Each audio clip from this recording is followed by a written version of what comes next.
اللہ اللہ اللہ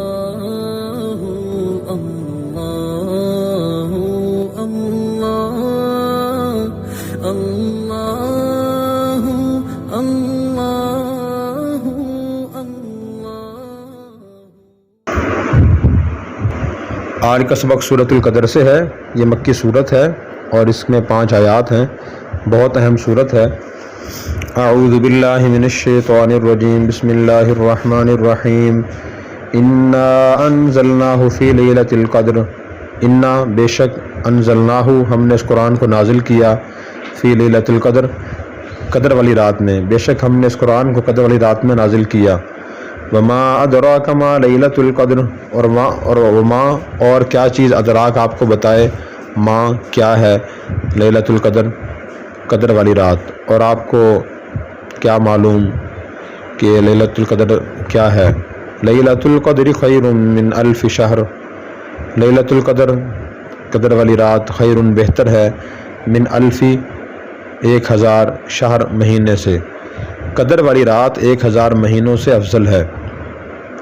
تنزل الملائکۃ والروح فیہا باذن ربہم من کل امر، تنزل اترتے ہیں، الملائکۃ فرشتے، والروح اور حضرت جبرائیل، فیہ اس میں، باذن ربہم اپنے رب کے حکم سے، من کل امر ہر حکم کے ساتھ۔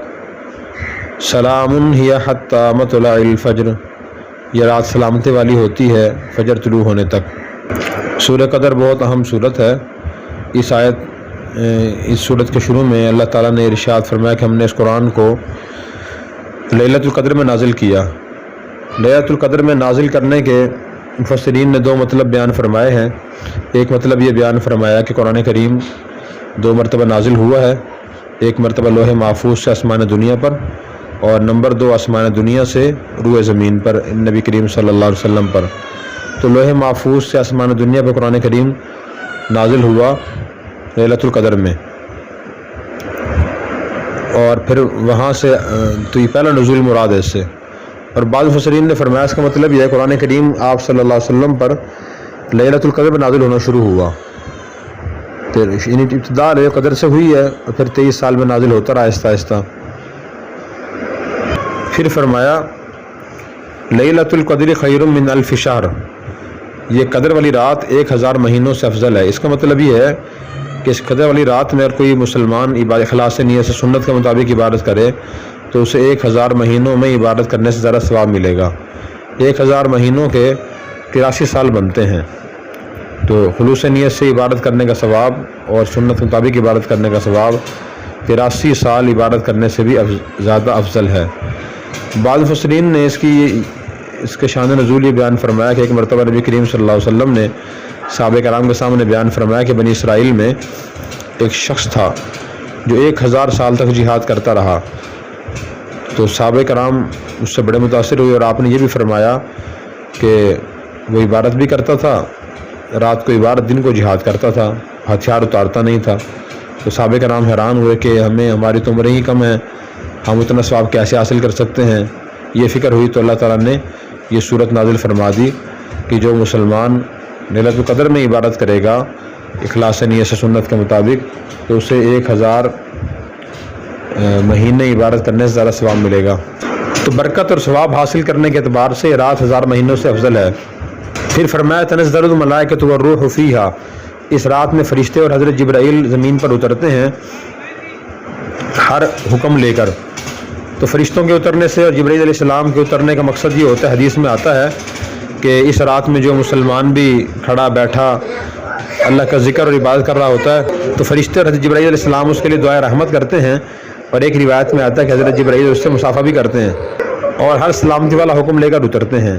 سلامتی والے حکم سے مراد مفسرین نے یہ بیان فرمایا کہ سورہ دخان میں جو اللہ تعالیٰ نے فرمایا فیہا یفرق کل امر حکیم، کہ ہم اس رات میں ہر حکمت والے کام کا فیصلہ کر دیا جاتا ہے۔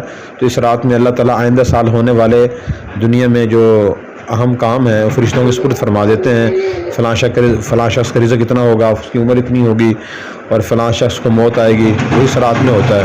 عوام الناس سے مشہور یہ ہے کہ یہ اگلی رات کے فیصلے شب برات میں ہوتے ہیں، یعنی شعبان کی 15ویں رات میں، لیکن محققین نے فرمایا کہ یہ فیصلے شب قدر میں ہوتے ہیں۔ بعض مفسرین نے یہ فرمایا کہ اللہ تعالیٰ ان پر عمل درآمد یعنی فرشتوں کے حوالے کرنا تو شعبان شروع فرما دیتے ہیں شب برات سے، اور شب قدر میں یہ فیصلے مکمل فرشتوں کے سپرد کر دیے جاتے ہیں۔ من کل امر سے مراد یہاں یہ ہے۔ پھر اس کے بعد فرمایا کہ سلام ہی حتی مطلع الفجر، یہ رات سلامتی والی رہتی ہے فجر طلوع ہونے تک۔ تو اس رات کی بڑی عظمت اور فضیلت ہے۔ یہ رات کب ہوتی ہے؟ تو حدیث میں آتا ہے تحروا لیلۃ القدر من فی عشر الاواخر من رمضان، کہ لیلۃ قدر کو تم تلاش کرو رات کے رمضان مبارک کے آخری عشرے میں۔ تو رمضان مبارک کا جو آخری عشرہ ہے اس کی طاق راتوں میں یہ رات ہوتی ہے، 21، 23، 25، 27، 29، ان راتوں میں یہ رات ہوتی ہے۔ لوگوں میں مشہور ہے کہ اس رات میں خاص نظر آتی ہے، جس کو وہ حاصل ہو گئی تو اسے رات مل گئی۔ محققین نے یہ فرمایا کہ نظر آنا کچھ ضروری نہیں ہے، بلکہ اس رات میں اصل عبادت کرنے کی ترغیب دینا مقصود ہے کہ اس رات میں مسلمان ذرا ذرا عبادت کریں اپنی استطاعت کے مطابق۔ اس صورت کا مطلب بھی یہ ہے کہ زیادہ عبادت نہ بھی کر سکے تو کم از کم اتنا ہی کرے کہ وہ فجر اور عشاء کی نماز جماعت سے ادا کرے۔ نبی کریم صلی اللہ علیہ وسلم نے ارشاد فرمایا من صلی العشاء فی جماعت فکانما قام نصف اللیل، کہ عشاء کی نماز جماعت سے ادا کرے تو اسے آدھی رات عبادت کرنے کا ثواب ملتا ہے۔ من فضل فجر فی جماعت فکانما قام نصف اللیل، اور جو فجر کی نماز جماعت سے ادا کرتا ہے اسے بھی آدھی رات عبادت کرنے کا ثواب ملتا ہے۔ تو جو زیادہ عبادت نہ کر سکے تو کم از کم وہ اتنی ہی عبادت کر لے اس رات میں۔ بہرحال یہ رات رمضان کے آخری عشرے میں ہوتی ہے اور اس کی بڑی قدر کرنی چاہیے۔ اللہ تعالیٰ نے اس کو قدر فرمایا ہے اور اس کی یہ مختصر میں نے تشریح جامع عرض کی ہے، اس کی ہمیں قدر کرنی چاہیے اور دوسری راتوں زیادہ اس کو اہمیت دینی چاہیے۔ کوئی مسلمان زیادہ عبادت نہ کر سکے تو فجر کی نماز اور عشاء کی نماز باجماعت ادا کرے، اور نمبر 2 تسبیح تلاوت یا نوافل حسب توفیق جو کر سکتا ہو اسے وہ کرنا چاہیے۔ اللہ تعالیٰ ہمیں اس کی تفصیلات پڑھ کر سمجھ کر اخلاص نیت سے عمل کرنے کی توفیق عطا فرمائے۔ اور اگر آپ نے ابھی تک ہمارا چینل سبسکرائب نہیں کیا تو فوراً سبسکرائب کیجئے، ساتھ ہی بیل آئیکن پر کلک کریں تاکہ مزید آنے والی ویڈیو ہے وہ آپ کو وقت پر ملتی رہیں۔ اللہ حافظ۔